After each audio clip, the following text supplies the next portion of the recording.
Apa yang kamu bayangkan saat mendengar kata Jawa? Barangkali orang-orang yang ramah di Jogja atau kehidupan keluarga ningrat di Solo ya. Tapi pernah nggak membayangkan Jawa yang berbeda di daerah Banyumas dan sekitarnya? Perbedaan itu terutama kelihatan dari dialek dan logatnya. Kalau orang Jogja Solo pakai dialek Mataram.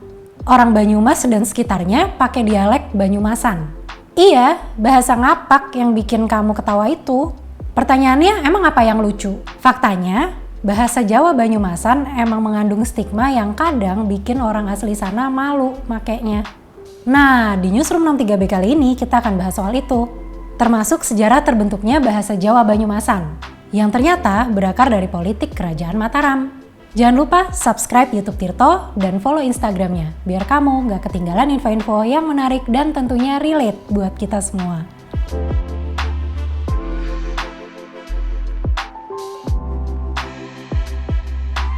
Bahasa Banyumasan adalah bahasa Jawa yang dipakai sama masyarakat di wilayah eks-Karisidenan Banyumas dan eks-Karisidenan Pekalongan.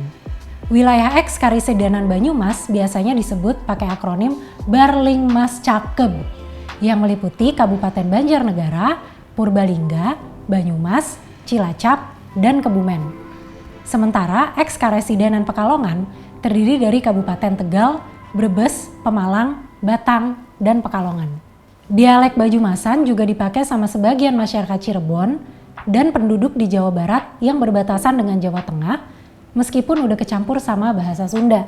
Ahli bahasa menyatakan bahasa Banyumasan sebagai turunan asli dari bahasa Jawa kuno. Coba kita baca bukunya H. Budiono Herusatoto yang judulnya ini nih, Banyumas, Budaya, Sejarah, Bahasa, dan Watak.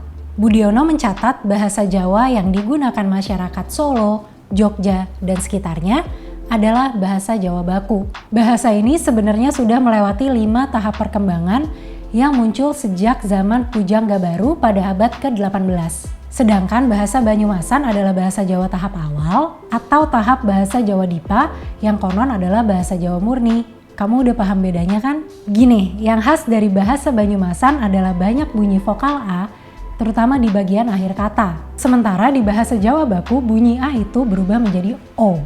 Misalnya di Purbalingga orang ingin makan sega atau nasi. Sementara di Solo nyebutnya sego.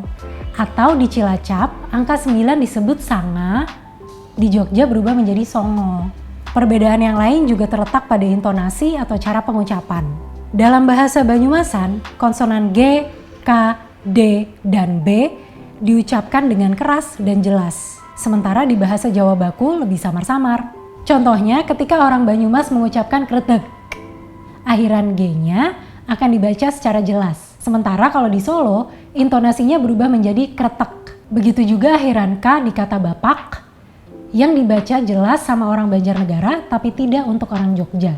Oke, pertanyaannya, kenapa bahasa Banyumasan tetap mengikuti kaidah bahasa Jawa kuno, sementara bahasa Jawa baku mengalami perubahan? Ternyata faktornya adalah kemunculan kerajaan-kerajaan di Pulau Jawa. Sekarang kita kutip bukunya G. Mujanto yang ini. Judulnya Konsep Kekuasaan Jawa, Penerapannya oleh Raja-Raja Mataram. Di situ dijelasin gimana kerajaan-kerajaan di Pulau Jawa memunculkan kultur feodalisme atau sistem sosial yang memberikan kekuasaan besar kepada golongan bangsawan dan para pemilik tanah.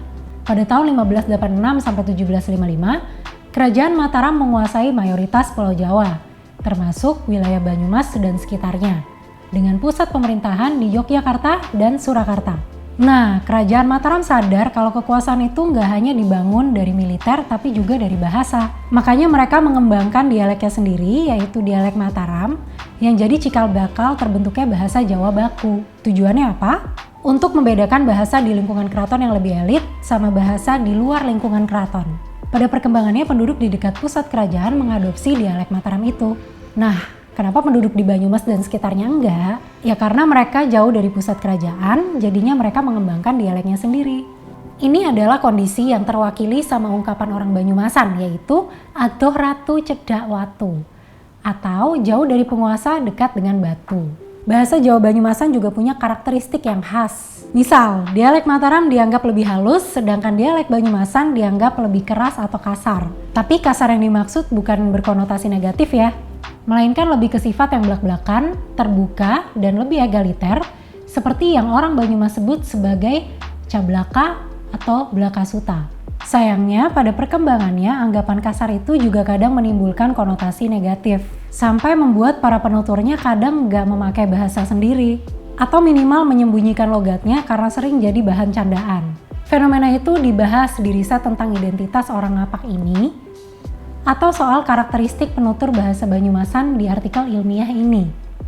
Menurut dua sumber itu, bahasa Jawa Banyumasan adalah salah satu bahasa daerah yang sedang terancam. Sebagian penuturnya ngerasa nggak percaya diri karena bahasa ini mendapatkan stigma katro, deso, atau nggak modern. Kenapa? Ada banyak faktor. Salah satunya karena media sering menampilkan orang ngapak sebagai objek komedi, terutama di acara-acara televisi. Begitu juga celutukan kayak cantik-cantik kok ngapak, atau gantengnya berkurang loh kalau ngomong ngapak. Sebuah kondisi yang amat disayangkan ya. Buat kamu yang ngapak, pernah nggak kena shaming gara-gara dialekmu itu? Coba share di kolom komentar ya. Terima kasih sudah menyaksikan Newsroom 63B sampai habis. Sampai jumpa di Newsroom 63B edisi selanjutnya.